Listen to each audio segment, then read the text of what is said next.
That's what I. Yeah.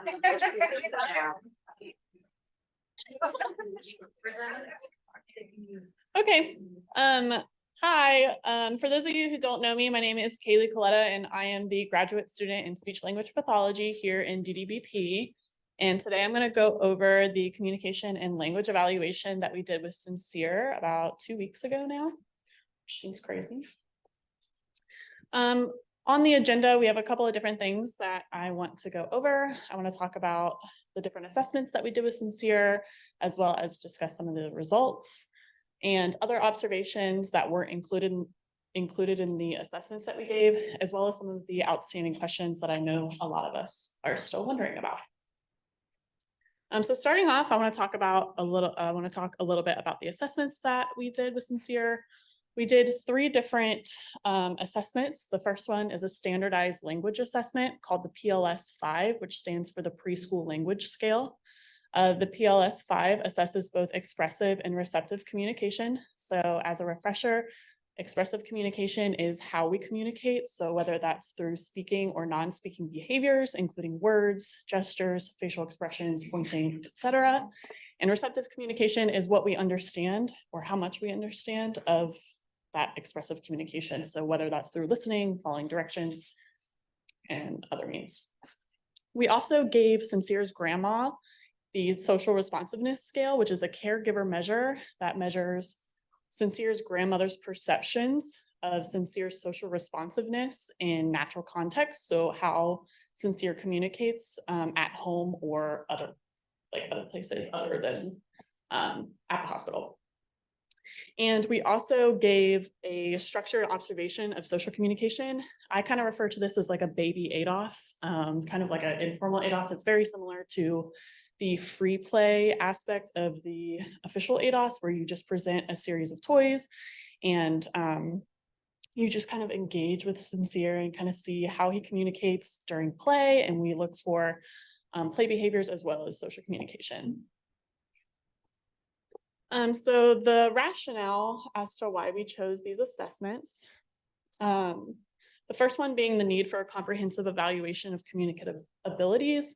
We know that there's not one single assessment that's going to give you everything that you need for a comprehensive assessment with quality. So with 100% psychometric properties, it just doesn't exist. So therefore, it's important to supplement standardized assessments such as the PLS-5 with other assessment measures, including caregiver measures, as well as observations, which is what we did. Additionally, the PLS-5 does provide norm reference data, which can be useful.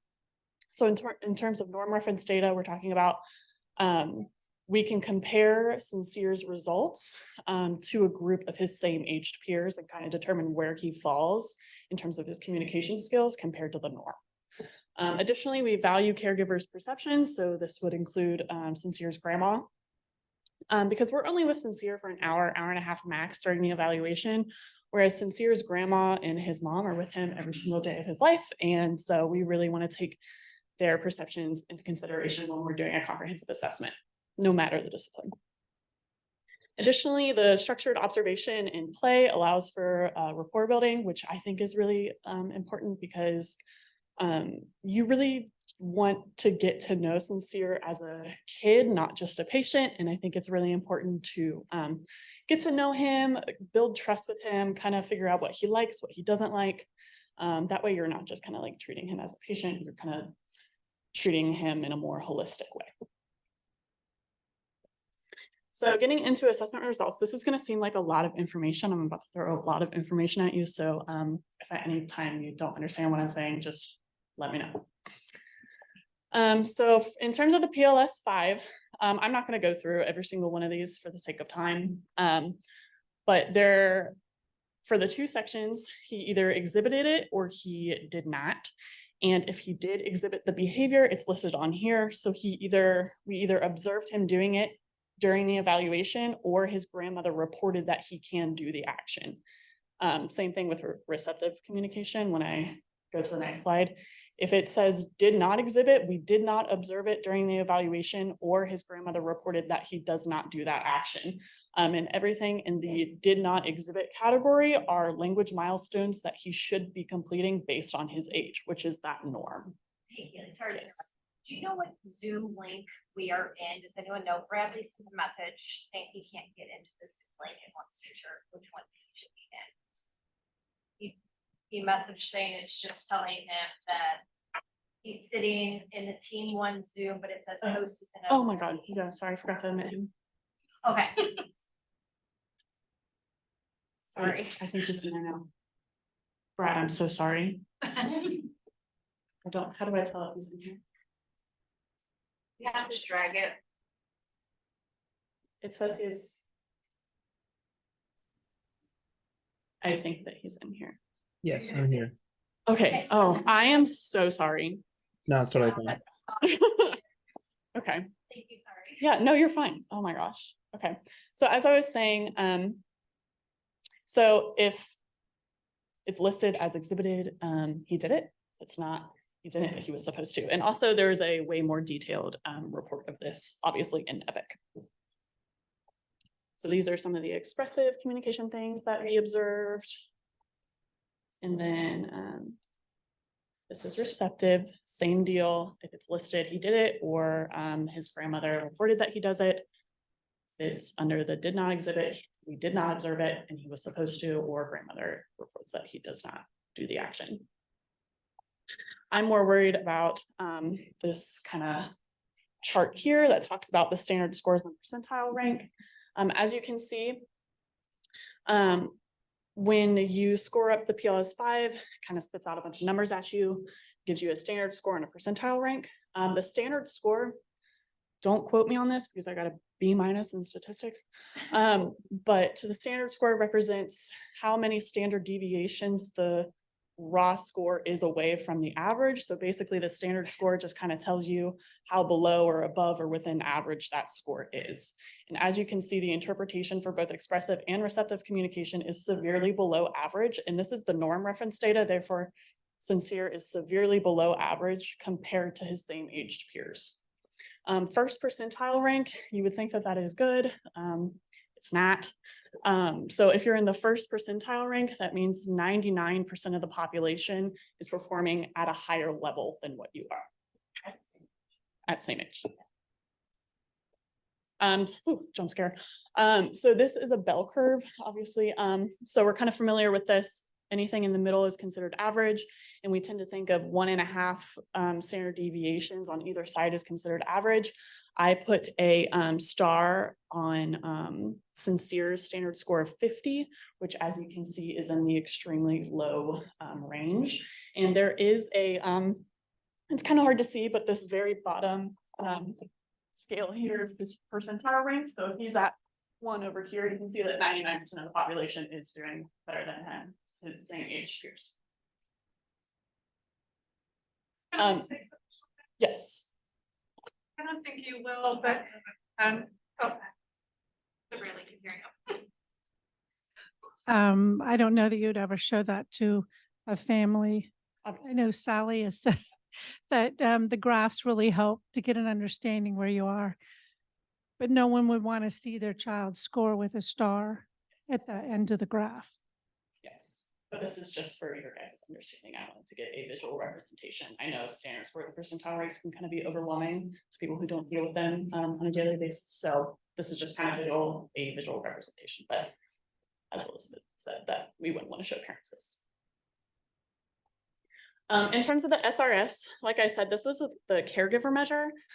So the SRS has 65 different questions that Sincere's grandma rates on a Likert scale. So from 1 to 4, 1 being never true, 4 being always true. And again, it just kind of rates his social responsiveness. So some of the statements that she would rate include, seems more fidgety in social situations than when alone, would rather be alone than with others, is able to communicate his or her feelings to others, has difficulty relating to peers. So she would rate those 1 to 4. We add them up. That raw score is turned into a T score, which then correlates to a severity ranking. So Sincere's grandma gave us a score of 63. And as you can see, that's in the mild range. And that explanation is scores in this range indicate deficiencies in reciprocal social behavior that are clinically significant and may lead to mild to moderate interference with everyday social interactions. So it's a little alarming, but still in that mild range. I would be kind of interested to see how these results would differ if Sincere's mother was to fill out this form. I know that Sincere spends a lot of time with grandma, but from my understanding, he lives with mom.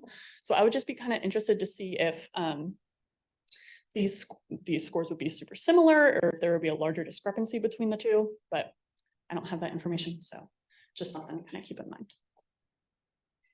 In terms of the structured observation of social communication, again, we were looking at two things. We were looking at Sincere's play as well as his social communication.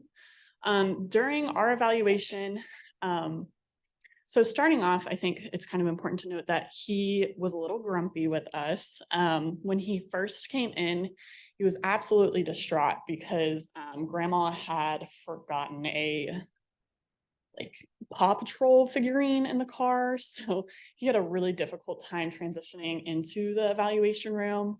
But once he got in there, kind of warmed up. And then by the end of the evaluation, we were besties. We were holding hands down to the library. So, but he did take quite a bit of time to warm up to us. So some of these observations might be impacted by that. So his play can be described as self-directed meaning he didn't really want anything to do with me. I didn't know if that was just because he was self-directed or if our vibes just weren't matching. I don't know. But he did just kind of play with himself a lot. And then his play was also described as restricted and repetitive. We know that he has a pretty intense interest in Paw Patrol, and that was very apparent during our evaluation.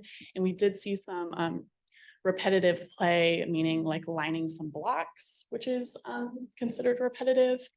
In terms of social communication, he displayed limited joint attention, and joint attention is something that is a foundational skill for social communication. So it's when you take an object, look at it, and then look back at a communication partner, and it's just kind of like acknowledging this object or action or whatever. And it's important for social communication. So we didn't really see a whole lot of that. He also had difficulty initiating interactions. It was mostly me trying to interact with him rather than him trying to interact with me. Again, I don't know if that was because of his mood or what, but he really only interacted with me to request help with toys or objects or whatnot. And yes, he gave objects only for the purpose of requesting help. So we also look to see if the child is giving or showing, and he never showed, he only gave for the purpose of requesting help. Additionally, responses to social bids were delayed and inconsistent. When we say social bids, we mean calling his name. So during play, one of the presses we do is Sincere, Sincere, and we look to see if he looks at us or if he turns or if he does anything. He didn't turn to me when I called his name multiple times, but as soon as grandma said his name, he turned. So therefore, it has to be considered inconsistent. And then occasional shared enjoyment. We did get a couple of good smiles and laughs out of him, but it wasn't as much as we would have liked to see.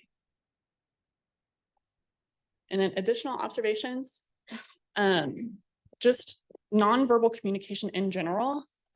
We did see some poor inconsistent integration of eye gaze, which is eye contact. I know that there has been a move away from forcing kids to make eye contact with you, but this is something that we're still looking for at this time. And there was poor integration of his eye contact. So he would look at you, but he wouldn't look at you and make gestures or look at you and vocalize at the same time. He also had limited use of gestures. So I think he pointed like one time very briefly, but it was very limited. He also had a relatively flat affect other than emotional extremes. So when we say emotional extremes, we mean super happy or super angry. So he was really angry and it was very apparent at the beginning of the session. Towards the end of the evaluation, he was super happy and there was really nothing in between. So that's what we mean when we say relatively flat affect. In terms of restrictive and repetitive behaviors, we did see some sensory seeking interests, and that includes visual examination of blocks. So I know Brad talked a little bit about that the last time we met, And that's when you like hold an object and you're just kind of like looking at it from an odd angle, just kind of visually examining it. So he did do that a couple of times. In the beginning of the session, he actually did cover his ears with the palms of his hands. We also observed atypical intonation of voice, which is common in kiddos with autism. And intonation of voice, you can kind of think of it as like the tone or pitch of your voice. When we think of like normal adult intonation, you know, it has like, it fluctuates, it's up and down, but kiddos with autism either really usually have like a pretty high intonation or a low intonation, and there's not a lot of variability in that intonation. Additionally, we kind of talked about the repetitive play and interests. This includes like line blocks and his restrictive interests in Paw Patrol. And finally, I know that we have all long awaited answers to these questions. I have bad news. I don't have the answers to these questions. We are still waiting. I know that Alyssa was going to send a nice detailed email to the school district regarding, I think she was waiting on a couple more people to do their evaluations. But on my end, these are the questions that I had sent over that I think are important to ask in terms of this mysterious AAC device. So we want to know the name of the device to confirm what it is and where the heck he got it. Has he received an AAC specific evaluation or treatment? What education or resources, if any, were provided to Sincere's parents or caregivers regarding the AAC device or augmentative communication in general? It doesn't even have to be the device. Is the child using the device at Kids Club at all, or is it just sitting dead in his book bag? Who the child's previous SOP was at Kids Club, and what were they working on? So speech specific history, including goals, evaluations, all that. And how much speech language enrichment is Sincere receiving at Kids Club? So what does he do exactly at Kids Club on a daily basis, and how much language enrichment is this child receiving? And did he receive any services during his brief time at Latonia? If you guys have any additional questions that you think would be important regarding his communication specifically, totally open to it. These were just kind of the ones that came to me right away. But yeah, in terms of, before we get to questions, in terms of recommendations, I didn't do a slide for this. Obviously, we recommended speech therapy for him. We have a couple of different goals, and these are also outlined in the report that is on Epic. But just briefly, a couple of his goals that we suggested was completing 1 to 2 step directions or commands when given gestural cues. We need him to develop a core vocabulary in order to be able to express his wants and needs. And that can be using total communication, so any means possible. When presented 2 or more objects, we want him to be able to make a choice for a preferred object by pointing to the desired object. And also using an augmentative system to make requests when provided picture support. Additionally, the ability to appropriately transition to new activities. We want him to be able to take turns playing a reciprocal game and to be able to appropriately greet individuals hello and goodbye. So yeah, that's about it. Questions?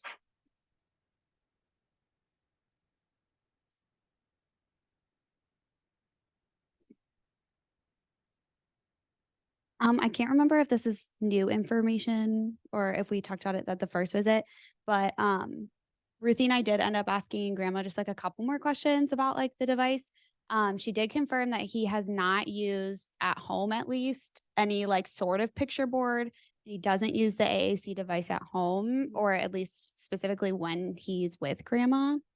And she told us today that it was from Kids Club, but again, very limited verification. Yes.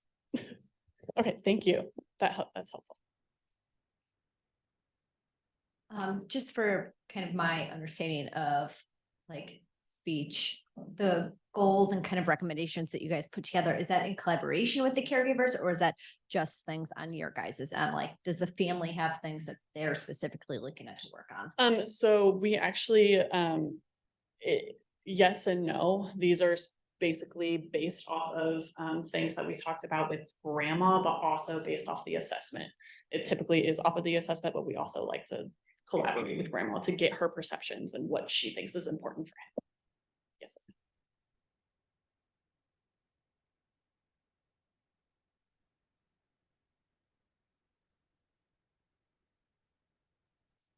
I just had a couple questions. Sorry. I just had a couple questions about the assessments that were used just for my better understanding. So I know that the PLS had him at like the 1 percentile, Mhm. whereas the SRS was reported as mild. Yes. So I had two questions. So one is how common it like how much are these measures are supposed to play into each other? Like, is that normal for them to be so discrepant, or do they usually match up pretty well? I'm just curious. So I actually asked this to Jennifer the other day because I was kind of curious about it. Usually it's the other way around where like the parents will report super severe perceptions, whereas the language scores aren't very like they don't match very well. My assumption is that grandma even told us that she wasn't 100% positive on some of the questions. She was like, I don't know, should I call mom? And we were just like, no, just do your best. So we don't know how valid some of those answers were. I mean, even Jennifer, my supervisor, and I were kind of going through some of them after the evaluation, and we were like, what? But also we don't want to invalidate any of her answers, of course. But so I think it just kind of depends. I don't know if you have a better answer to that, Leslie. Also, she is my supervisor. I'm sorry, I should have introduced her. I'm not the. Right. The PLS is like has the sensitivity and specificity of that test are not the greatest. And so sometimes it will over-identify or under-identify kids. So but it's something like in this situation, they had no other choice but to Right. find that. But Yeah. I noticed, because I was able to observe this, that that your clinical supervisor said like kind of clarified joint attention. So she asked like, is he looking at you? Right. And the grandma said, I think she said no. Right. So I don't think she understands. Right. And sometimes there's a little bit of disconnect between. Yeah. And she might be interpreting a lot of his behaviors as intentional communication that aren't, and which is great. We want her to do that, but yeah.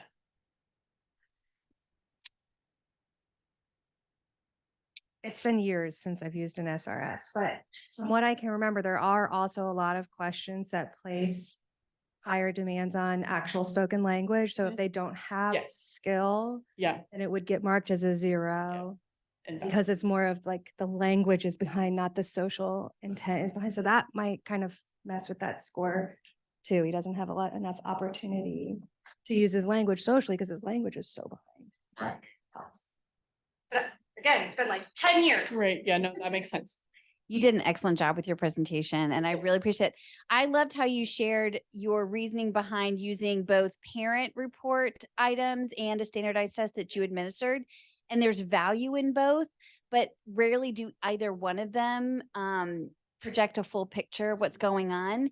And it's common also in the parent report things that we do where parents can over-identify or under-identify. Sometimes they do the scoring wrong based on what the score should be. Like there was a young man, they were super concerned about coordination and he kept falling off the table in my presence. He was an 8-year-old and stumbling over himself, but his scores came out as fantastic and not like a coordination issue. And I was like, let's go back and look at this. And she's like, oh, a 1 is the lowest and 5 is the best.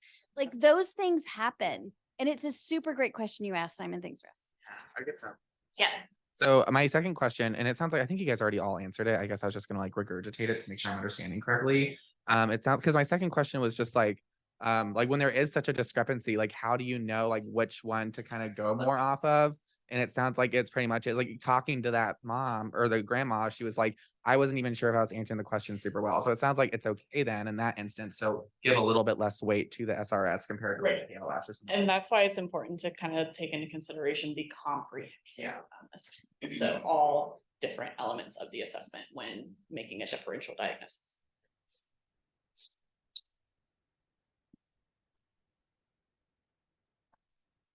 Thanks.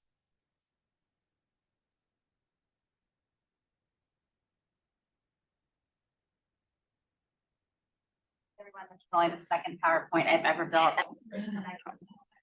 So to be very brief.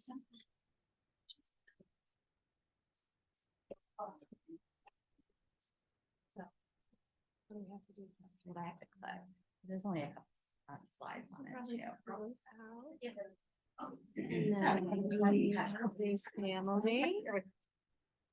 I know, so that you can stand.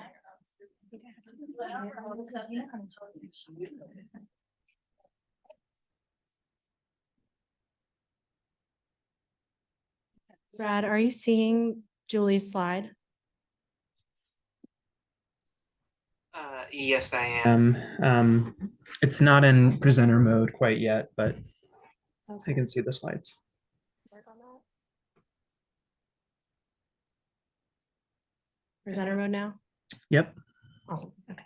Okay, so what do I click? Just I think you can do the arrows. the arrows, just go down or go over? Right or left? Over or click on that. whatever. Just go to the right. I know I went very hard on Paw Patrol here. I'm Julie. Is that too loud? I'm not as tall as Kaylee. I can hear you and I'm gonna great, talk about Julie. Okay, great. I'm going to talk about it from the family trainee perspective. And mine was pretty untraditional because Mary was hoping to work with grandma one-on-one. She had some questions she wanted to ask. And so asked if maybe I could take him into like the library and just sort of play with him so she could have some one-on-one time. And so it was really up to whether or not he was going to separate. I'm going to put my other preschool hat on because I taught preschool for 4 years.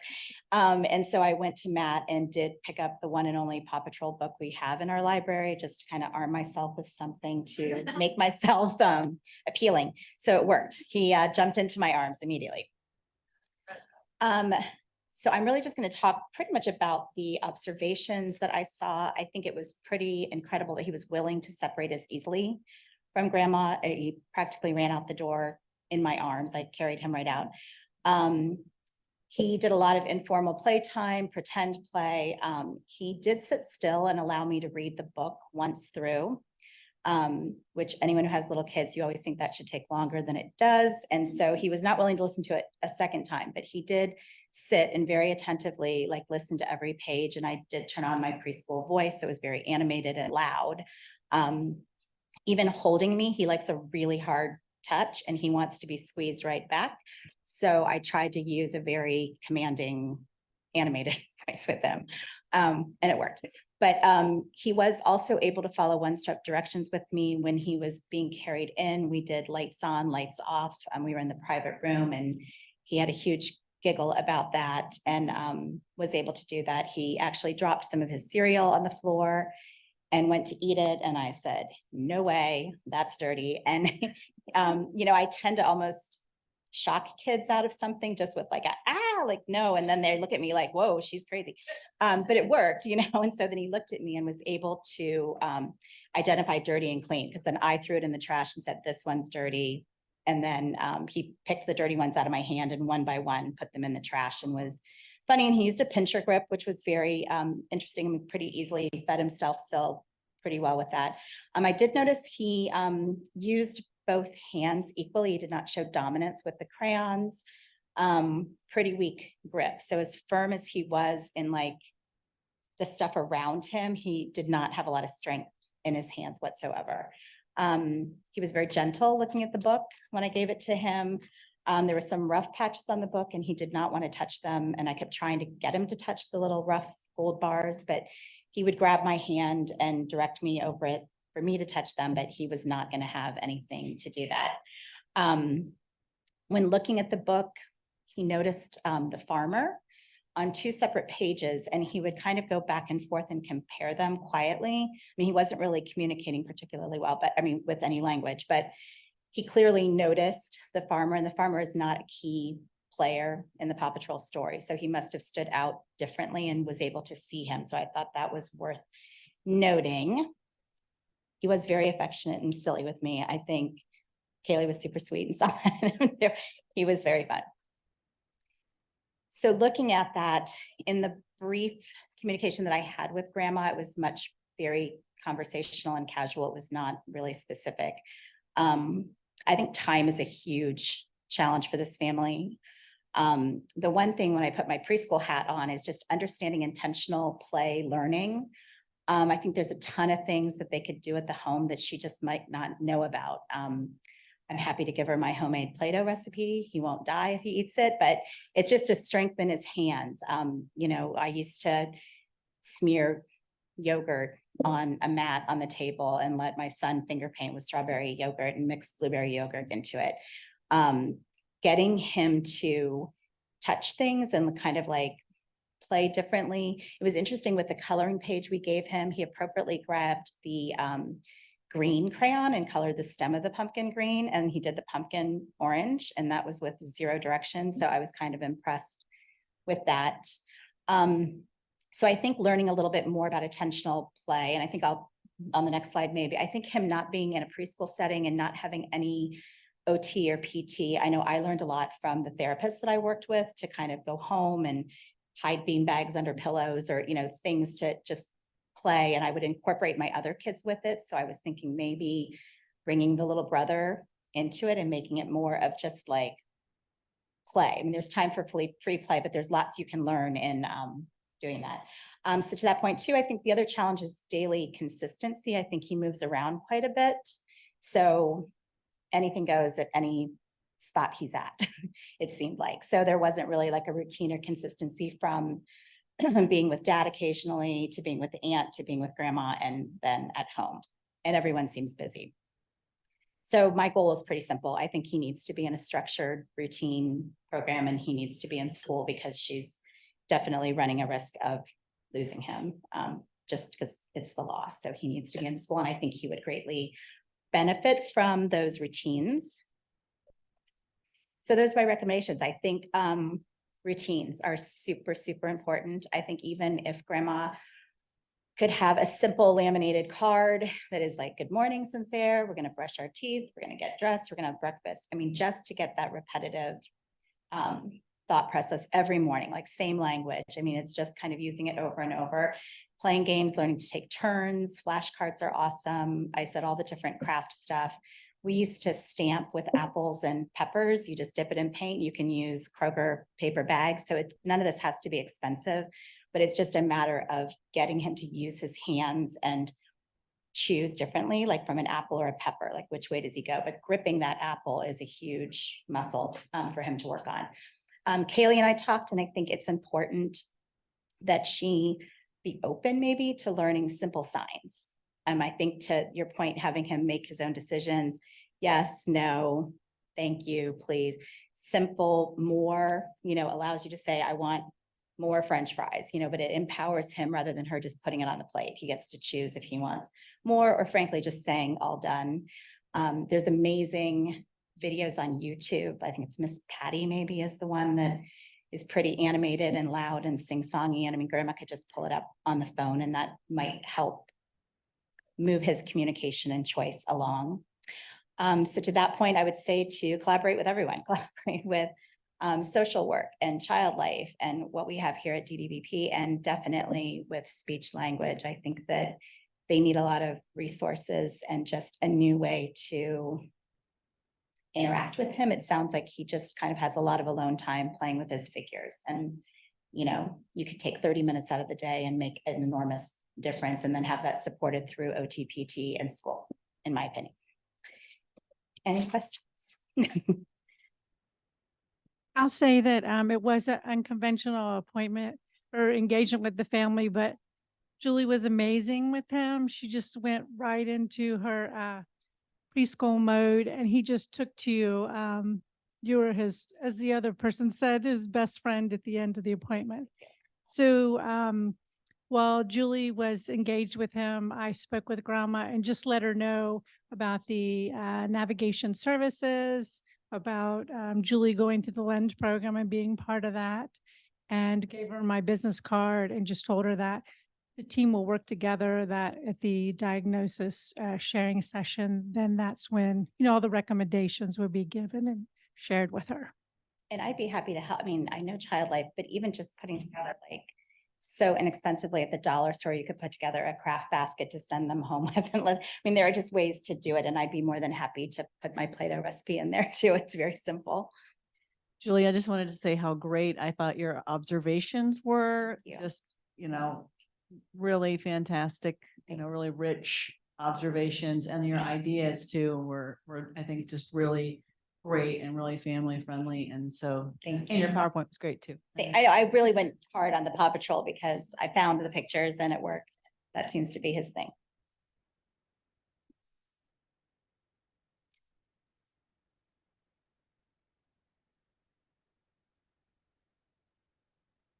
So many things that you noted were like so OT. So I was like, I know. you have such an OT brain. There's It's a lot awesome. of OT in Yeah, preschool. and which and it was so helpful to like for the reassurance of like even what I saw this morning and did with him. And sorry, this is a little off topic, but Courtney kind of just reminded for speech. So since we just worked with him this morning, there were a lot of words that he actually said to us. And so I started writing them down thinking and some of them were after I had said like, do you want orange or green? So he had already heard the word. But he said orange, Nemo, green. He said A, B, C, D, E. He said bingo. He counted to 4. He said ball. He said paw, and he kept signing more. It was because we took his Paw Patrol toys, put them to the side. So we kept saying more. So he would sign more, but it wasn't signing more and then telling us what it was. Yeah, that's true. He didn't want the ball. You're right. He said more a couple times and then ball. All done, but it was also, I believe, probably maybe a little bit of imitation because I had done, are we all done? And so like he went all done and then moved on. But he did do a lot of imitation with us as well. So Yeah. repeating the words you say it. Right. But none of it. We had some word approximations like Gotcha. Okay. Was some of that maybe that's Machiavellian too? Like if you said orange and red and he would say red, like. Yeah, I think one time I asked, I said, do you want orange or green? And he said orange. Yeah. But then again, it could have been the last word I said. So that might be something to decipher between. I did knock on the door. I didn't say knock knock. I knocked on the door. He goes, knock knock. Yeah.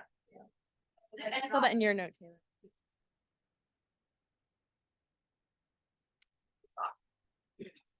Okay, is my turn? So all of those cool things that you were gonna be willing to share, I usually put a little binder together for the information sharing Yeah, that'd be session. So great. let's Yeah, connect I'd be happy and to. before Yeah. we finalize it and see if Yeah. there's some things we can put in. And just easy stuff. All right. Yeah.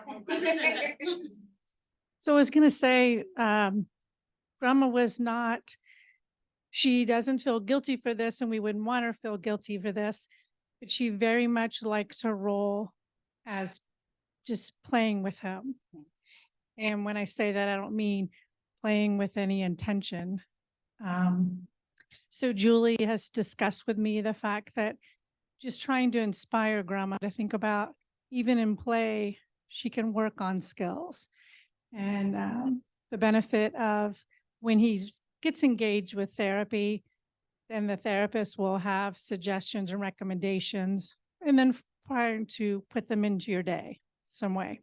Yeah, and to the point, I absolutely would not use any language to say intentional play learning. I mean, I think that would be insulting. I'm just saying like there's a way to let your kid run wild and have free play, but in those early years, it's good to kind of put a little intention into what you're doing. And I just don't know that she knows, that it's as simple as smearing yogurt on a Glad garbage bag that you tape to the table and let them just make a huge mess. There's a super fancy restaurant in Chicago and that's how they serve dessert. They just splatter stuff all over a mat. So, I mean, there's just fun things that I think she could do that would just be another way that could help him learn. I would never say like, she doesn't, I don't think she understands it because she just doesn't know, is my point.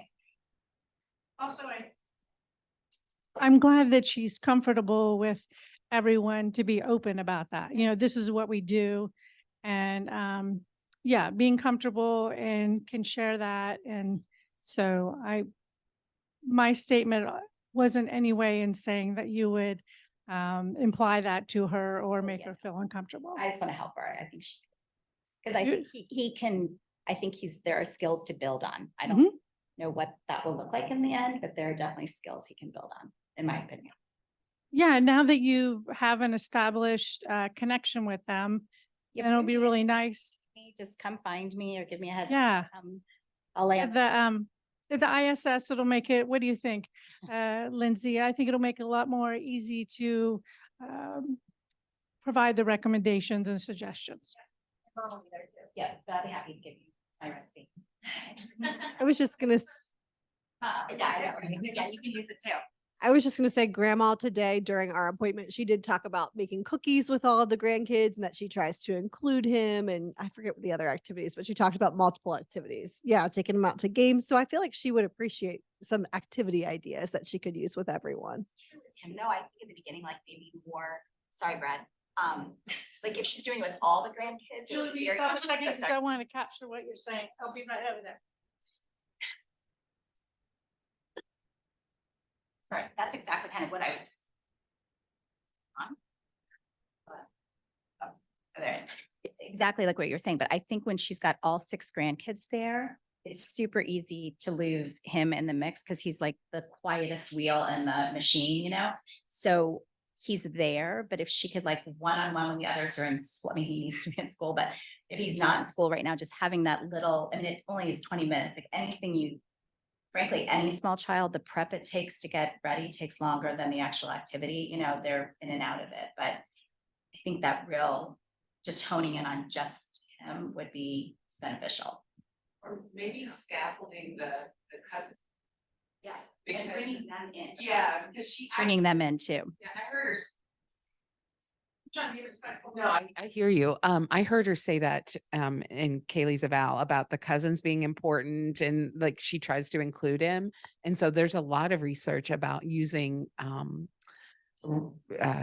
same age peers or play to scaffold those kinds of things. Yeah, did you? So, and you Frankly, than the adult. exactly. So those are some ideas to share. Thank you. Great job.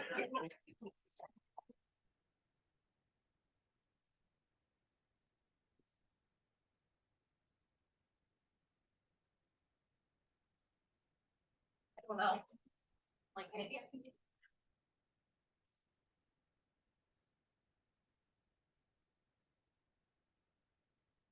Okay.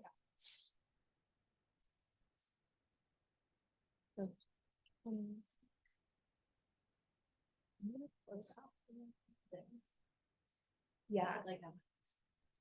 I have to relearn every time. Shape PowerPoint. And then this is the hard part. And then this. Yeah. Brad, can you see it? Yes, I can. Thank you. All right, hello all, Carrie, I'm our child life person. Just wanted to quickly throw out, I did not plan to have the same PowerPoint slides as Kaylee, but welcome to the Orange Life. All right, so I know if you were in the other ITT group, I did talk briefly about the prep and I think in my child life discipline presentation. So just a general overview. Within child life, we have an assessment tool called the Psychosocial Risk Assessment in Pediatrics, called the PrAP.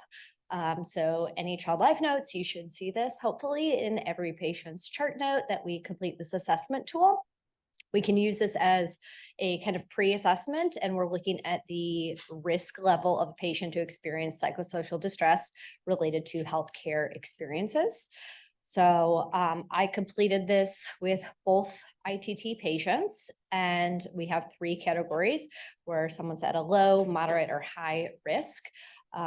Just to throw this out there, patients with any type of disability automatically props them at a higher level of distress based on like their communication, diagnosis, their adaptability, anxiety disorder, et cetera, et cetera. So this is how I scored Mr. Sincere.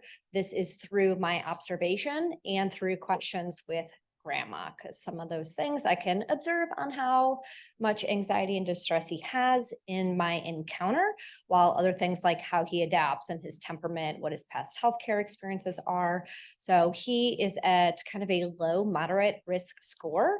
Depending on the type of healthcare encounter, he could jump up to probably a higher moderate score, because if something is more invasive for him, he's having more difficulty coping and cooperating, those categories would adjust based on my experience with him. So this is a pretty baseline. He was very chill experience. So low moderate risk score with a score of 8.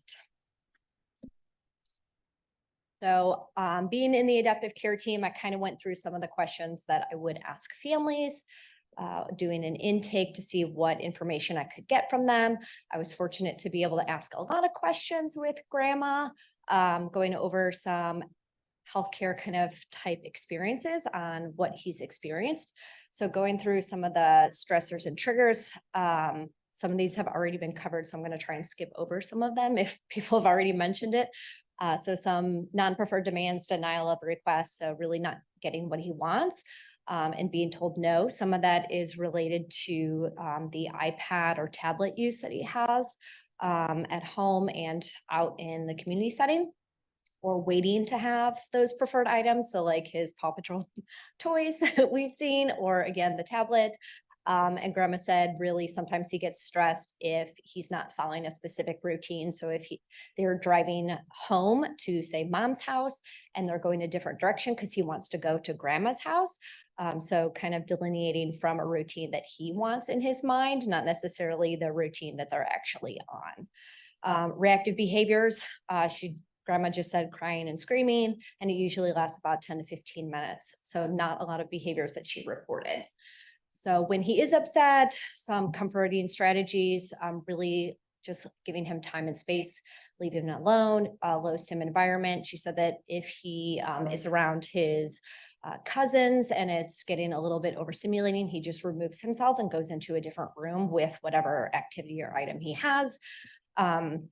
Sensory input, grandma said hugs and rocking are big. She gives him lots of hugs at home and he really enjoys that.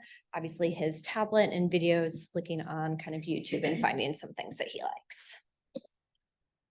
So his temperament, so how does he adapt? Grandma says it really depends on the situation, but describes him as go with the flow. He's very happy and resilient.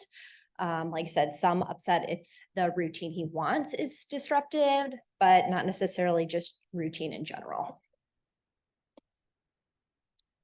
How he communicates, we've already done some of this, so I'm not going to go over this, just some observations that I had. When I asked grandma about his inability to express his wants and needs, if he ever gets frustrated, she said he doesn't, and he just either gets what he wants or she just doesn't know that he needs something. It was really hard for me to gauge, obviously I'm not speech therapist, kind of how much he understands. When I asked her, how does she tell him what to expect for things and all of that, she's just like, well, I just tell him. Sometimes I have to repeat myself. So I asked if they've ever tried visuals, pictures, or stories, social stories. She said they've never used that. So, which makes sense if he has that AAC device and they've never used it at home. They're not familiar with kind of using those things. Sensory information, we've already talked about kind of that loud noise, crowds. She did say crying babies and very overstimulating environments. He was sensory seeking, like I've shared. Besides the hugs and rocking, he likes swinging and going on some theme park rides. He just went to a theme park recently and grandma said he wanted to keep going on this one specific ride over and over again. Did see some stimming behaviors and she reported some. So posturing, so him arching his back. He did that out in the waiting room. Look at me, all medical, out in the library space because we went to a room. Gotta reframe where I'm at here. Some repetitive behaviors, we've talked about those things, and visual stimulation. I asked how she knows if he's in pain. She said it's difficult for him to express his pain. She doesn't know when he's in pain. He will grab maybe an area. If he say falls down, he might grab his leg, and then wants to repeat the skill that he was doing. So an example she gave is if he kind of tripped or fumbled on the steps, he'll get up, say go back up the steps, and then go back down the steps like he wants to do it again because he messed it up. Yeah. So interests, we know a lot of those already, the Paw Patrol way at the top. He likes water play, swimming, little figurines. We know the tablet, iPad, really limited interests, and he prefers to play like on his own, either in solidarity or just playing next to other kids, as long as it's not an overstimulating environment. So concerns that kind of I have are just kind of the social dynamics, the lack of structure, things that we've all seen already, and kind of difficulty following through on consistent recommendations that are given because he is in so many different places. Grandma told me that she gives in to him way more than mom does. So we'll know kind of what that will look like is if he's having certain behaviors, then grandma kind of gives in and lets him have what he wants. Versus mom, she said, kind of is pretty firm with him and has set expectations and boundaries. Grandma kind of talked about this. From what I've heard from a couple other people, kind of seemed like her impression was that he just needs to go to an autism school and that's kind of going to fix him. The questionable AAC device, and some of the concerns about separating from electronics. If he does say move forward with that, that was kind of a concern for me of him differentiating between his talker and his electronic activity iPad. And again, the low interest in motivators to encourage him to engage in a lot of these therapies and activities. So recommendations, structure, however that looks. He needs some type of communication while grandma's reporting he's not having a lot of frustration and behaviors. We don't want to get to that point that he is engaging in certain behaviors because he isn't able to communicate his wants and needs. Needs to be in school, around peers. Again, back to that structure and routine. I'm curious on introducing maybe some noise reducing or canceling headphones because he does remove himself from family and friends when he is experiencing some sensory overstimulation. So maybe noise reducing headphones would keep him engaged in with other people and be able to interact a little bit better than what he currently is. Just some general resources within family to family. I do all that really quick. Any questions? I feel like wanted we to ask. repeat a lot. Go ahead, I'm sorry, what'd you? I was just gonna say, I feel like we get to the point where some of us just repeat what other people have said because we all see a lot of the same thing. Yeah.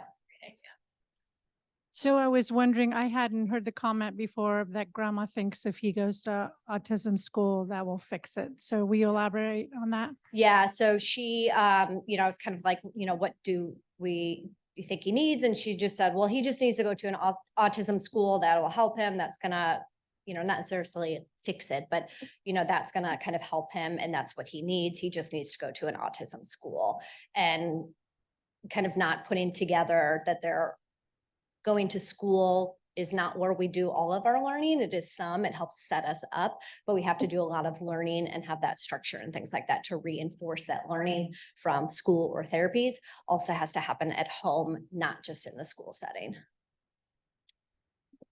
So I will think about the Kentucky residents. So unless something has changed, I don't know about, you know, we don't have a autism scholarship or autism specific schools. So possibly they have autism unit or something in Covington School District.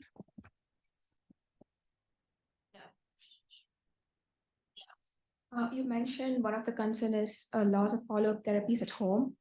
So will it affect the effectiveness of the intervention that he's getting at the DDBP if he's not going to get the follow-up therapy at home?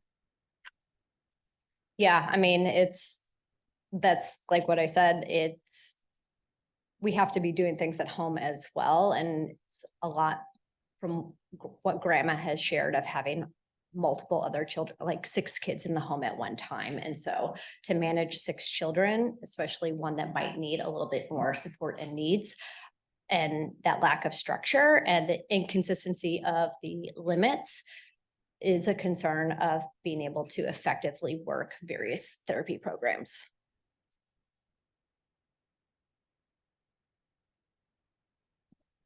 And going off of that, Priya, like one of the conversations we kind of had today with grandma was you're getting a lot of recommendations right now from a lot of different professionals, different ideas bouncing around. And we'll have like a care conference with the family where we present everything. But most of all, we just said like it's up to your family's priority right now, which recommendations you feel like you want to first, prioritize and what you can do. Therapy will always be here. We obviously, of course, we want to get them as many resources as we can right off the bat. I mean, we would enroll them in everything we can, but that's not plausible always for families. So just with that, like really just having that conversation, like what can you do as a family right now? What's our number one priority? Is it speech? Okay, let's do speech, focus on that, educate mom and grandma about how they can do that at home and here, maybe next then OT or next then something else, PT, so just having that conversation with the family, but then like getting in their wheelhouse, be like, we know you can't do it all because no one can. You need a team. I really like you said that. That's beautiful. Yeah. No, I just. We will probably prioritize school because he's of an age where he must be enrolled. So there will be like a timeline, like we need to enroll in school. We'll give you some time, we'll walk you through the process, but like at some point, I start sending really not friendly letters certified to families because you're not enrolling your kids in school. Which is his home? Yeah, Covington Independent. Okay. Elementary, so the building is Latona, but Covington Independent District.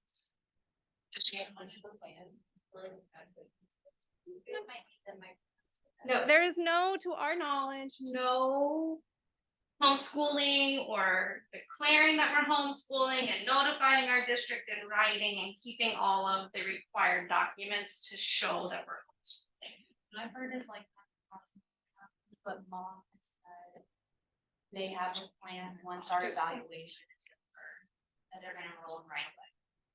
So along those lines, what does the school district think's happening right now? They know kids. Are they? So they went there for a minute. Right, all right, I know that, but There was like, what do they think? acknowledgement of a minute. Alyssa's reached out with no response. She reached out again today. So Alyssa's reached out multiple times. To the school. So is that typical, Marta? Like, okay, how would a school district respond to a child no longer being enrolled at an age when they? What is going to kids club and was going. Kids Club's not school. Yeah. Right, but I don't know. My guess, School is like, oh. Okay. my best guess is school's kind of like, okay, you're a little hard. You've got needs, medical and behavioral and developmental. We're not gonna throw a big fit today. It is the district of residents' responsibility to find students, to find children who should be attending, who aren't there. When they're not finding you, usually they don't want to find you. Wow, that's terrible. It changed it. COVID made things complicated. Since COVID, last year I saw more truancy charges against parents than I've seen in a long time. Because the states were cracking down on COVID's over, kids need to go to school, find them. So with what Taylor was saying though, too, when Brad gave his presentation, I mean, his medical needs are like from a physically medical, they've kind of been met for right now, right? Yeah. So that really can't play into the schools. Yeah. Right. I was just saying what there. Yeah, but that's probably why, but right, but they need to have the resources. Does anyone have a connection with the school to let you know what resources they have, interventions? Nothing? I don't know. Elizabeth, you live in Kentucky. You got friends that come in Independence and stuff.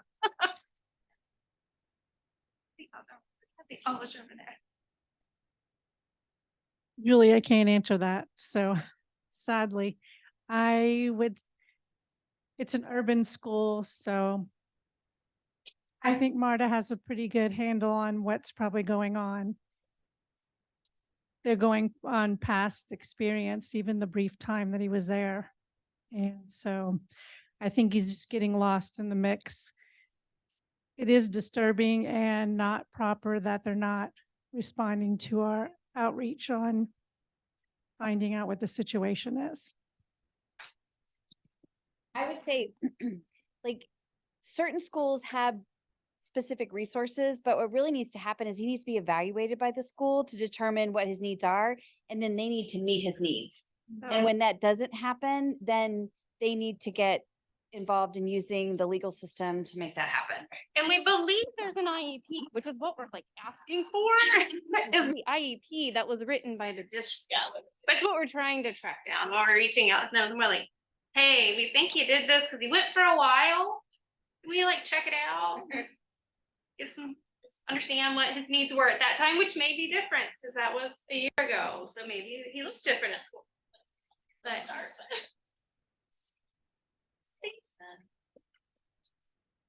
but school's scary. Yeah. It is like school's scary. Sending him to school is scary. So when the school, like our evaluation, the school has to do their own evaluation with their own school whatever their resources are, right? Like our evaluation is going to help give the family information, but ultimately it's another evaluation that they'll need to go through, right? Yes, it'll have to happen with school personnel thinking about what the needs he has in order to participate in his school environment. So it won't be that they will address every impairment that we found in speech. And, you know, I do think in the school setting, they can definitely work on more of the speech and OT needs that are identified, because those are so much more academically related than like physical therapy. But then like the behavioral piece is another part of this, right? So yes, they have to do their own evaluation. Sometimes if they don't have access to some of the standardized tests, they'll send them to us to do those and provide to them, or we can share that we've done a test that shows that they are 2 standard deviations below the mean and really need services. The other thing that happens, like from a psychology standpoint, is that sometimes the school psychologists don't give the same depth of exam that they do here for a cognitive assessment. And so the those are super valued by parents and usually shared then with family, with the school, if it's in the child's interest to share it with the school. I have that shared. Yeah.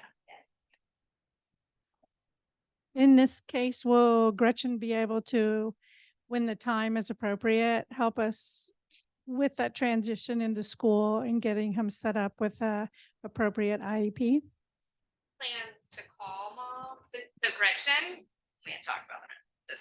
Gretchen Carroll, a special educator here at the hospital. She did not meet with Sincere. She didn't feel like he would be able to do her evaluations, but she's going to have a phone call with mom scheduled tomorrow. To talk about school, mom's expectations, how to make requests, how to have the conversations with school. She's still gonna present to you guys at our next meeting in 2 weeks. And then so she'll talk to us about what she tells mom about the school, what to expect, what to do.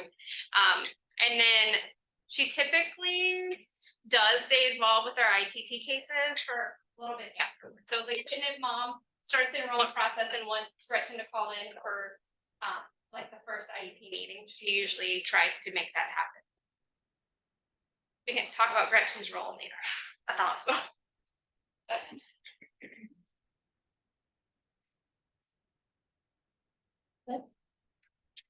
Okay. So hi, everybody. I'm Taylor Scott. I'm the psych trainee, cyclone trainee, and I'll be going over my appointment with Sincere. So the agenda, you're just going to listen to me talk about my appointment with Sincere and his grandma. For objectives, we're just going to discuss like background information related to why they came in for an evaluation, the test results and how those contribute to the diagnostic impressions, and then finally treatment recommendations. So Sincere self-referred, parent referred for language concerns, as well as possible autism concerns. So this is really, really small. So I'm gonna read it to you guys. So just like some notable behaviors that that happened during the evaluation. So obviously he came with his grandmother. He mainly communicated using like single syllable vowel sounds with some occasional consonant. But it really was like limited as far as multiple syllables, and just like limited in general as far as like verbal words. But he did use words like by, there, no. He had like atypical intonation, which Kaylee talked about that, so I'm not going to go into too much detail. He was able to follow some simple commands. He was able to like reference or basically like check in with examiners, so, like looking at a thing and then looking back at like Lindsay or like myself at some point. This didn't happen very often, but it did happen a couple of times. He overall had like a hard time just getting engaged. He was not like, he couldn't care less whether I was there or not. So just he was more difficult to get engaged, and he was very self-directed. So, but ultimately like a very cute kid. He was hilarious. But those are just some things that I noted. Oh, as well as some repetitive body mannerisms. So things like he had a weird like way he walked, or his gait was kind of off. He would like do some things with his hands. He would put his hands on his ears. So things like that.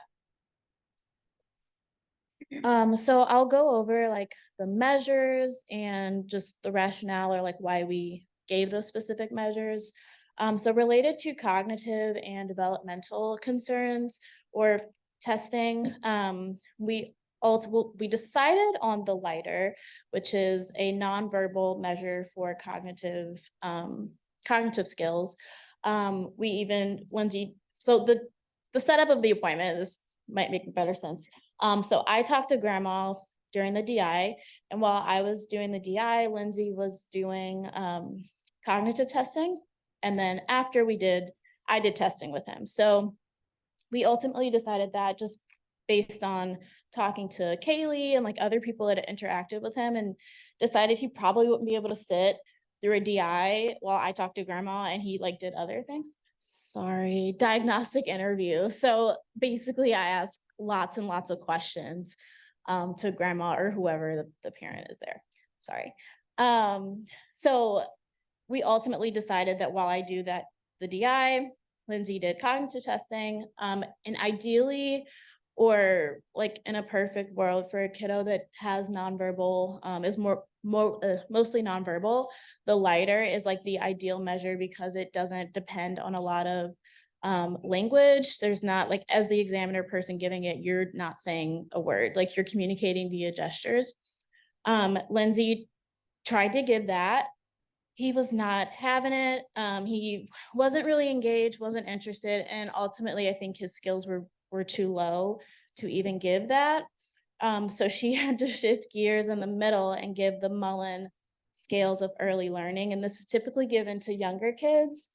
So we'll talk about like standardized scores. And because he's like outside of that age range, he's 7, and I think it was up to 3 or 4, like he's outside of that age range. So we're not able to get standard scores, but we were able to get like things like age equivalents, which can let the parents know and let us know like where are his skills related to maybe younger kiddos.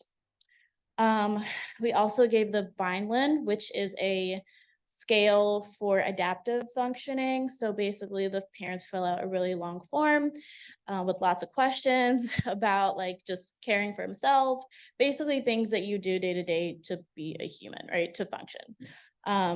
And then similarly, we gave the behavior assessment system for children, which is commonly referred to as the BASC. This was similar, like a Likert scale of a lot of different items, asking about behaviors, emotion concerns.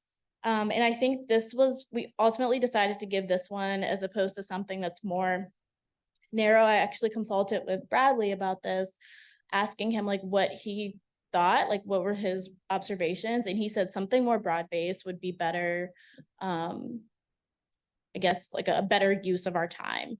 So ultimately that's why we gave that. And then the autism diagnostic observation schedule, module 2 specifically, and Kaylee alluded to this earlier, but this is like the test of tests for diagnosing autism. So choosing the module, there's 4 different modules and it's based on language.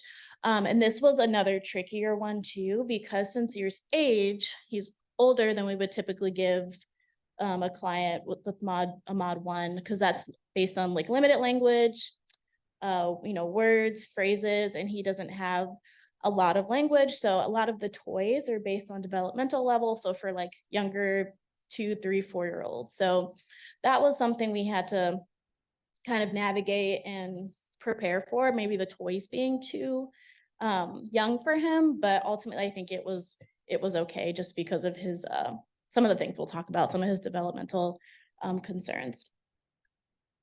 Does that all make sense? Questions? Okay. All right, so we'll jump into test results. I'm going to skip the background information just because we've talked about a lot of this already. So starting off with cognitive or developmental skills. So this is the Mullen scales of early learning, like I talked about before.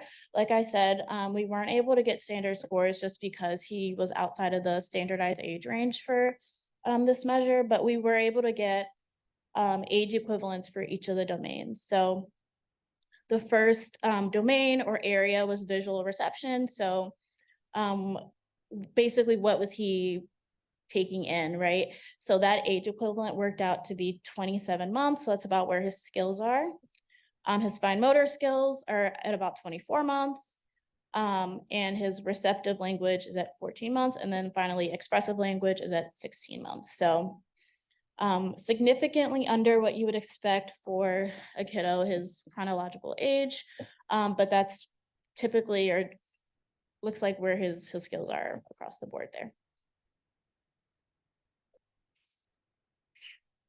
So I included some things based on the Mullen. So strengths, things that he's able to do or doing well, and then contrarily things that he's having a hard time doing or just needs more support. So related to visual reception, he knows his shapes. He can nest cups, he can match shapes, but on the other hand is having a hard time memorizing objects, matching letters, and then knowing his left from his right. For receptive language, he recognizes his name, can understand inhibitory words, and then he can give toys that are requested from another person. But he's having a hard time really understanding questions, following more complicated directions, and then recognizing his own body parts. For fine motor, he's able to imitate things like drawing lines with crayons, stacking blocks, and then unscrewing like a bolt or like a nail. And then he's having a hard time imitating things with blocks, copying circles, and then cutting with scissors. And then lastly, for expressive language, he's babbling with inflection, he's combining gestures and jargon, and then as well as with words. But he's having a hard time naming objects, labeling pictures, and then using like 2-word phrases. So putting words together to kind of come up with a phrase. Okay. I need my notes for this one. Okay, so for adaptive functioning, so adaptive skills are things that we do like every day to be like successful, successful people, things that we can do independently. And then with the Vineland, which is that parent form I talked about earlier. So grandma filled out a ton of questions, like a thick packet. And what that comes up with is the adaptive behavior composite. So that's his like overall adaptive skills, and keeping in mind that the mean for this measure is 100. So that the average, the center point is 100 and then the standard deviation is 15. So his overall adaptive behavior had a standard score of 45. So thinking about, I have a visual later, but thinking about how many points that is away from 100, quite a few. And then he's in less than the first percentile. So kind of like what Kaylee talked about, there's over 99% of kids his age that are performing better than him overall as far as adaptive skills. And then based on like the Vineland and where that falls, that's considered low. So those skills are on the low end. And then breaking that down, the adaptive behavior composite is made up of communication, daily living skills, and socialization. So communication specifically is like how he understands people, how he expresses himself, reading, writing, things like that. His score was 32, so also pretty low, lots of, significant amount of points away from that mean, which is 100, and then categorized as low. His daily living skills were similarly low, but with the standard score of 51. And then daily living skills, again, are like things like taking care of yourself and taking care of your house and, things around the community, things like that. And then lastly, socialization is just how he's interacting with other people, coping with his like environment and adapting. And that was at 36, so also pretty low. So all that to say, he's delayed and in pretty much all areas of adaptive skills. Here's a visual of like pretty much what I just said. So the blue line is the mean, which is 100 right in the middle. The green line is 2 standard deviations below the mean, or 70.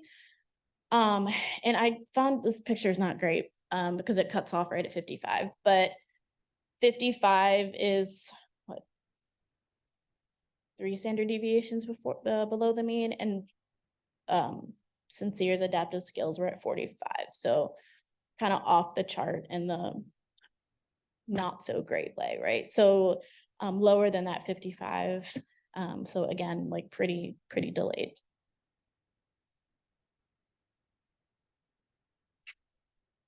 Okay, so related to social, emotional, and behavioral concerns, or just presentations, things that we're seeing, or things that grandma's seeing. So she filled out the BASC, which is lots and lots of questions, but related to these things. So just keeping in mind that T-scores, which are similar to like the mean scores, 70 and above is clinically significant, with scores 60 to 70 being at risk. So things that we might want to be on the lookout for, but not necessarily are to the point of clinical significance. And then kind of like the reverse, there are some scores that are scored like in a reverse way. So if they fall between 31 and 40, they're considered at risk. So I'll talk more about this stuff, but this is for this measure in particular, just keeping in mind that his grandma,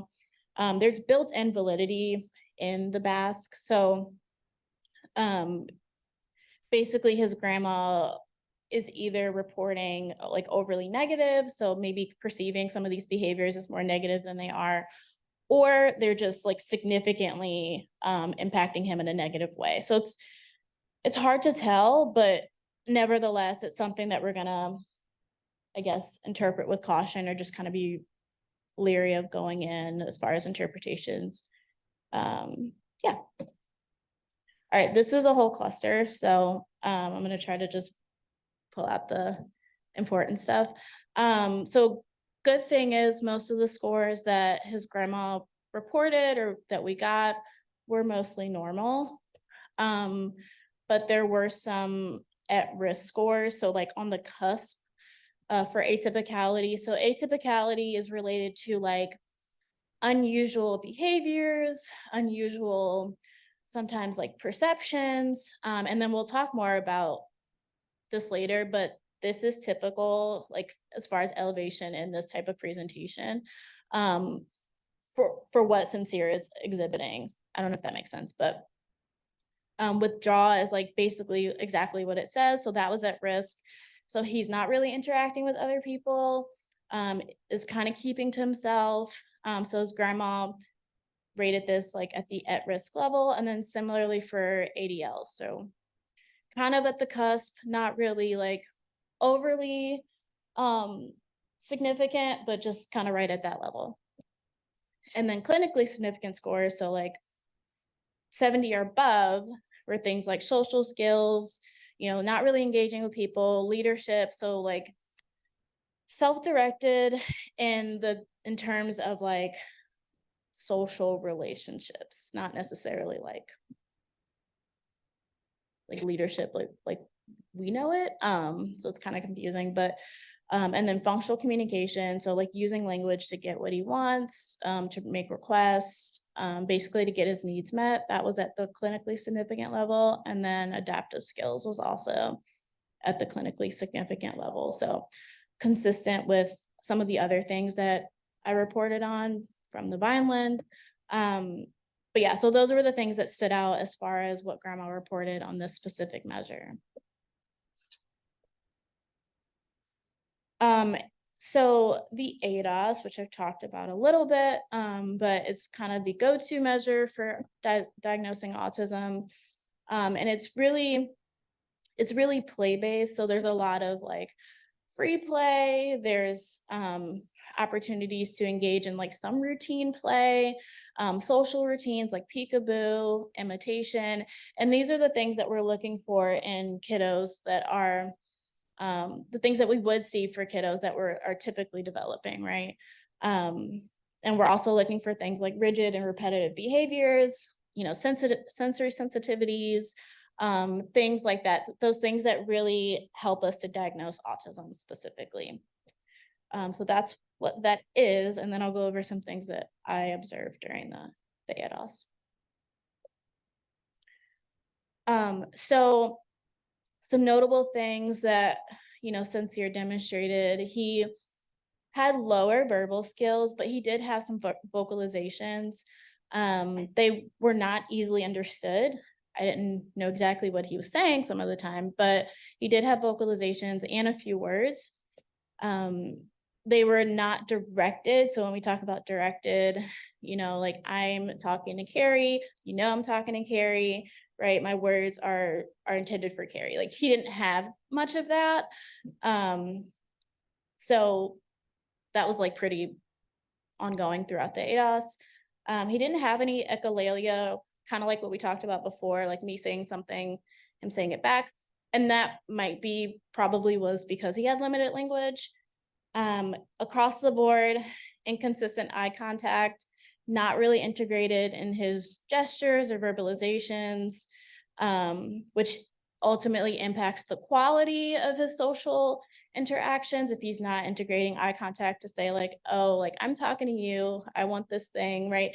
So that was notable for him. He didn't initiate social interactions, like pulling me in as the examiner. That really didn't happen. And even his response to joint attention. So when I tried to include him, it wasn't great. He was like, again, he couldn't care less like whether I was there or not, unless we were doing tickles. He was like really into the tickles. And he did this thing where he like pushed his whole body against me to get more tickles, which was very cute. Not appropriate for social interactions or like a request, but it was very cute. But ultimately inappropriate social communication. Not a whole lot of shared enjoyment. So for like that tickle session specifically, he was having a good time, but like as far as him including me like in his enjoyment or his good time, that didn't happen. He was very much like, I'm having a good time, you're just like doing this thing that's making me laugh. So not a whole lot of like including me in the activities. For repetitive behaviors, which is a big one that we pay attention to during the ADOS. So kind of like what I talked about before, putting his fingers in his ears, like visually inspecting items. So like holding things really close, abnormal gait. So like kind of like that weird, he had like a weird shuffle that he would do, some jerky body movements. And he also was, I didn't know this before, but he was very, very motivated by his reflection in the mirrors. Like that was his thing. So much so that he was climbing on the furniture to get to see like the mirror that was high up. And it definitely interfered with a lot of the like the press, like the social presses or like the tasks that we were doing. We had to move like chairs outside of the room. Like, so we had to reconfigure a lot of the space because that was so interesting to him. He really liked his reflection. He was pretty cute. So, and then all of this and other things, of course, are combined to get the autism classification score. So the social affect score is kind of like what I talked about as far as like the quality of the social interactions, like the response he has to my social bids, and then combined with his like restricted and repetitive behavior. So some of those behaviors I noted before, those are combined, and then those make up the autism classification, which he fell in the range of autism, which I agree with. So that's kind of how that is calculated.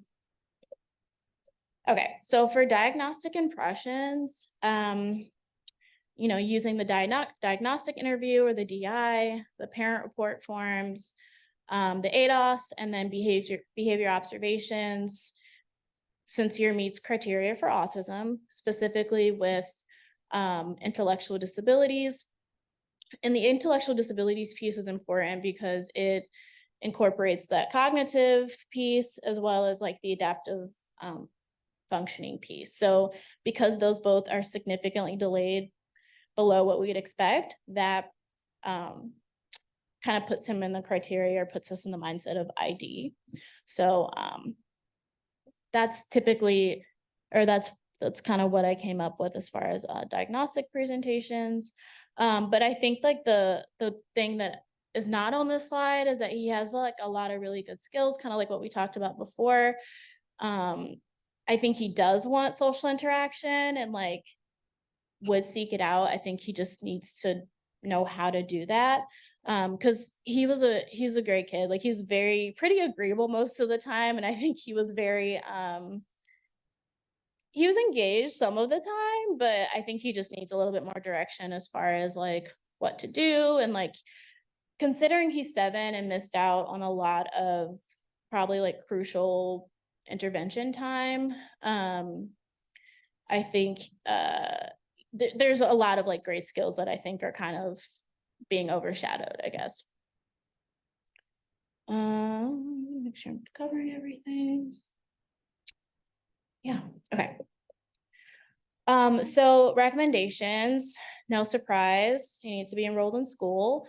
I think he would benefit from ABA and like different visuals, given some of the language concerns or language delays.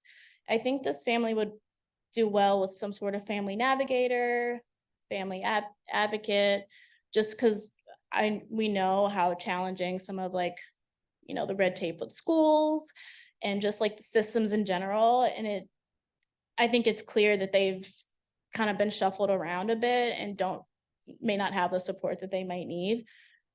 Speech therapy, of course, to build those language skills, occupational therapy, physical therapy, being followed by a DDBP pediatrician just to track progress and any symptoms or other presentations that might come up. And then, of course, being reevaluated in 2 years just to monitor that progress. And this can be through his school, through CCHMNC or literally any other agency, but just making sure he's getting reevaluated soon so that the data is up to date and the treatment recommendations are appropriate. Okay, I think, yeah.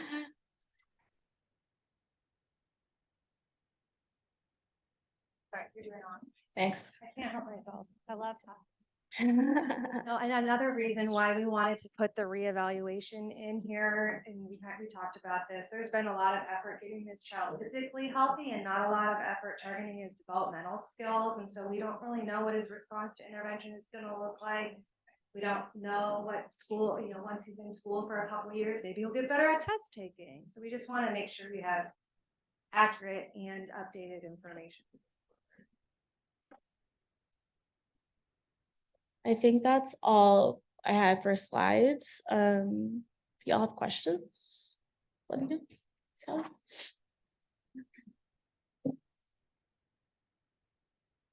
How do recommendations for intervention differ with a child that's diagnosed with autism versus autism plus ID? I think it's a case by case basis. But I do think that I don't know if they differ as much but I do think things need to be maybe more concrete, just considering the fact that his intellectual functioning is not like, you know, he may not understand some things. So breaking down interventions, making sure there's lots of different visuals and just making it as, I think, as simple and like easily understood as possible, just because he doesn't have the more sophisticated like cognitive skills.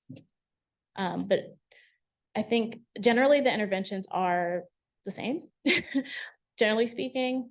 I hope that answers your question. Lindsay, do you have anything to add?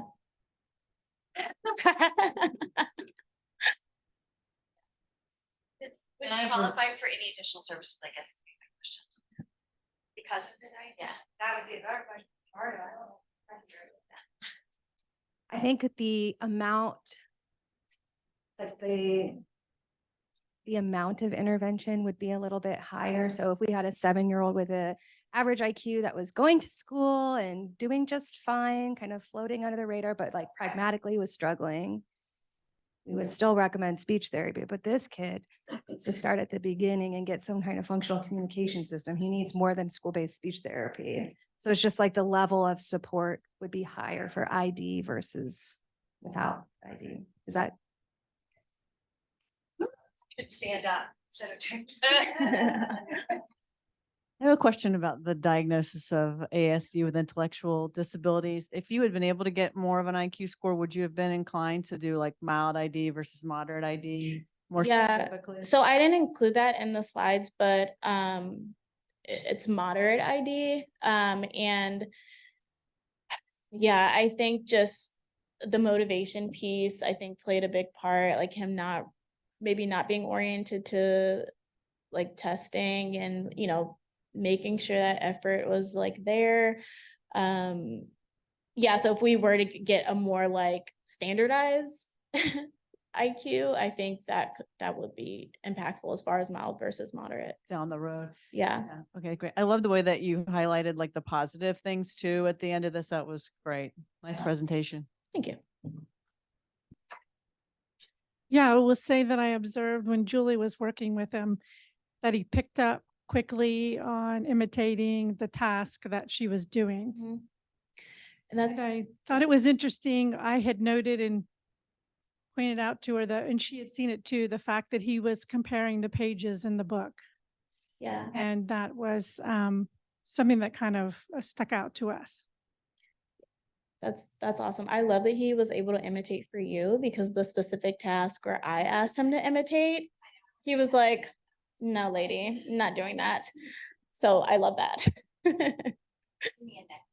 Yeah. I guess I just like I've had this question like since the first presentation, but like I give it like it just keeps coming up. So I guess I'll just ask it and hopefully it's a good question. Like with Julie, like she was specifically doing stuff with Paw Patrol, and I feel like that's why she was able to get him to engage in all this kind of stuff. Is there any way like in like therapy sessions or things like that you can work in a kid's interest to try and elicit more of those behaviors? And if so, like what would that look like? Yes, all that.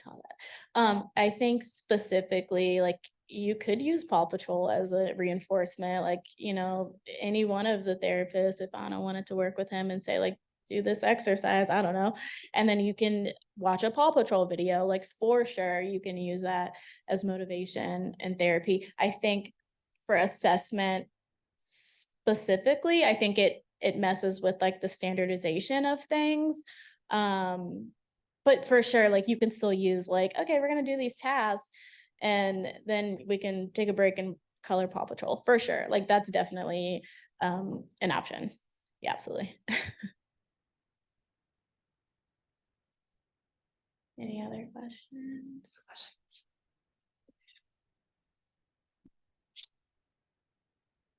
I think this might have been brought up while I was pulling up the PowerPoint.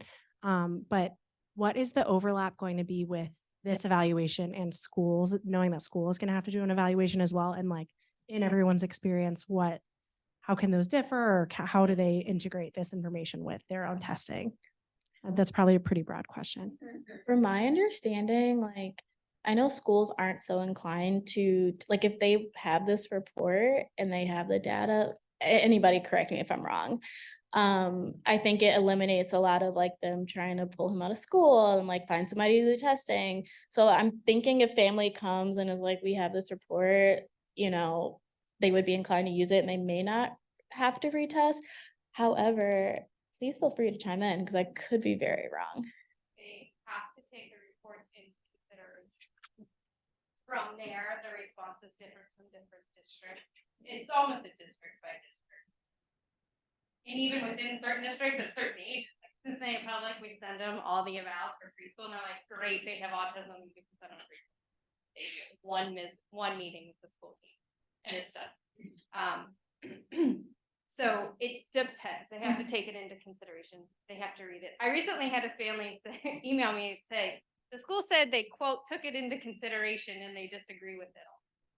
I was like, well, they took it into consideration, so, and they even used that link, which was impressive.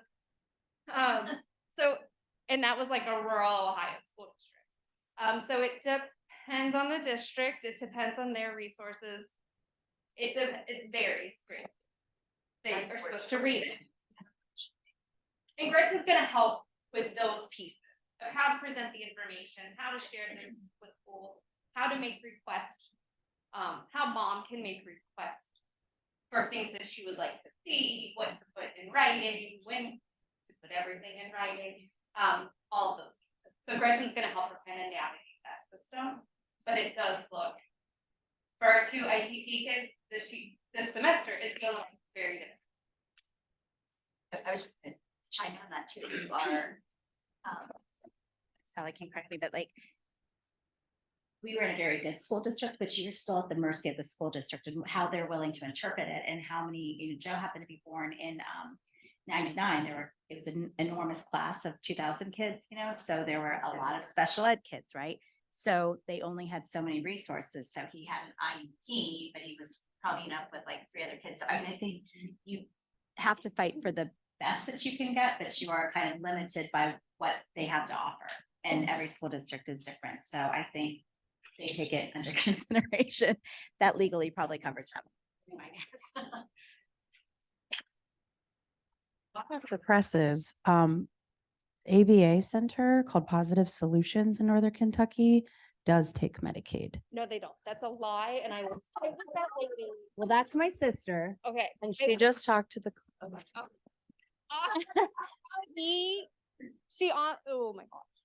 I won't. No, I heard it from the director of the program, Megan. Megan and Megan, we have Megan and Megan. We have gone round and round the past year. They also have a 9-month. Even if it's and you could be 8 months into their wait list. And they decide that you've been on the wait list for 8 months. They're not going to tell you that effective today, they no longer take your Kentucky Medicaid plan. Oh. They have needs. Did they used to take it, now they stopped, or? And it goes back and forth. And she's like, well, you can check in with me each month. So I said, so what did you do with all the Kentucky Medicaid kids who are sitting in your program right now? She dismissed them all, effective on one day. And then sent me had the nerve to send me an email that she had openings. I was like, right, because you kicked out all my Medicaid patients. So we're private insurance families, we still send to them. But I don't trust how they handle. And then I reached out to Cultivate to say, flip tables. Are you? I Cultivate. I said, did you dismiss all of my Medicaid patients today too? And they were like, what are you talking about? It was a reimbursement. It's a reimbursement. Sure. Medicaid doesn't pay enough. I'm too sugars.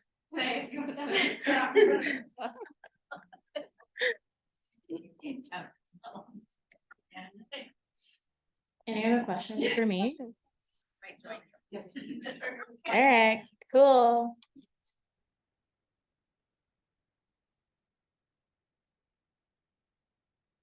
One in me.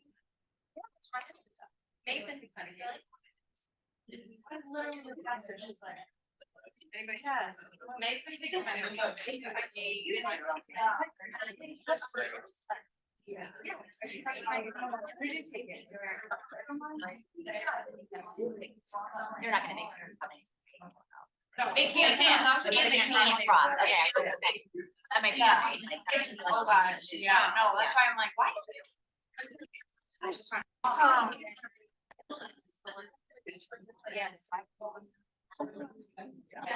I think we're done. Bye, Brad. Thanks.